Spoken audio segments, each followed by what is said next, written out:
All right, so let's dive into this deliciously chaotic concept. Crowds breed collective insanity. Imagine you're at a concert, a football game, or even a meme fueled internet debate. The bigger the crowd, the wilder things can get. Now, why does that happen? Buckle up, because we're about to take a fun little trip through economic and psychological theory. First, think about how you act when you're alone versus when you're in a crowd. Alone, you might be sipping tea, contemplating life, and generally making rational choices. But in a crowd, ever seen people at Black Friday sales?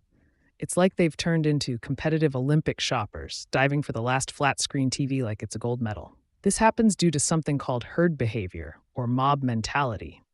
It's like this invisible force that makes people follow the crowd rather than think for themselves. In economics, this can lead to some wacky outcomes.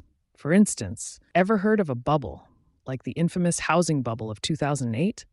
It's when everyone starts buying houses not because they need one, but because everybody else is doing it. The fear of missing out, FOMO, is real, my friend.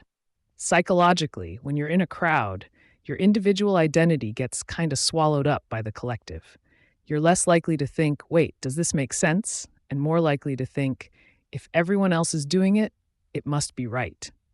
It's like your brain takes a nap and lets the crowd do the driving.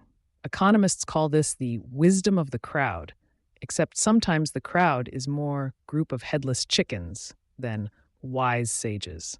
Take the stock market, where prices sometimes skyrocket or plummet because everyone's just copying each other without any real solid information. It's like playing follow the leader when no one knows where the heck the leader is going. A dash of humor now. Imagine if penguins behaved like this. One penguin waddles into the icy water, and suddenly the whole colony jumps in, thinking, hey, Jerry seems to know what he's doing. But Jerry was really just trying to cool off after an intense dance-off. Now you've got dozens of confused penguins wondering why they're freezing their tuxedos off. So, to an 18-year-old about to step into the big, wide world, beware of crowds. Remember that individual thinking cap of yours. Just because everyone decides planking on random things is the next big thing doesn't mean you should join in. Yes, that was real. Google it. In the harsh world of economics, following the mob might mean financial chaos, so always do a bit of your own thinking. Cool-headedness can save you from diving into some very insane waters. Now go forth and wisely navigate those crowded concert pits and econ classes. Just don't let the crowd drive you to collective insanity. All right, my young economist in the making, let's take a fun ride through the wild world of economic ideologies with a sprinkle of humor. When we hear, let the ruling class tremble at a communist revolution, it's like someone saying, uh-oh, rich people better watch out because the underdogs are gearing up to change the game. In economics, the ruling class refers to the wealthy and powerful folks who usually have a lot of control over resources and industries. Think of them as the monopoly players who somehow always seem to snag Boardwalk and Park Place. Now, under a capitalist system, which is what most countries like the US run on, these monopoly players accumulate wealth and resources, while others might be struggling just to pass go and collect $200. Capitalism is like that intense game where some players get richer and others, well, they just hope to stay in the game. Communism, as an ideology introduced by Karl Marx and Friedrich Engels, is like flipping the game board. Under communism, the idea is to create a classless society where everyone shares resources equally.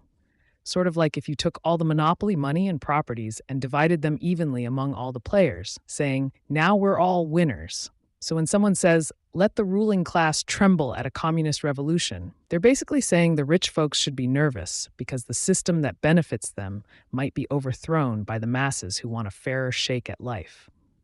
It's kind of like the classic teen rebellion movie trope. The high school principal, ruling class, getting anxious because the students, the masses, are planning a big school-wide protest to end unfair rules. Cue dramatic music and a montage of everyone joining forces with determined looks on their faces. Of course, as with any movie or economic ideology, the transition from theory to reality isn't always smooth. Implementing communism on a large scale has historically been super tricky and often ended up with complications. like trying to play Monopoly while someone keeps changing the rules every 5 minutes. In short, this phrase is a rallying cry for change, a sort of power to the people moment, and a reminder that economic structures are deeply intertwined with social dynamics. Keep this in mind as you navigate the fascinating, sometimes tumultuous world of economics, and maybe avoid playing Monopoly if you're aiming for peace and harmony at game night.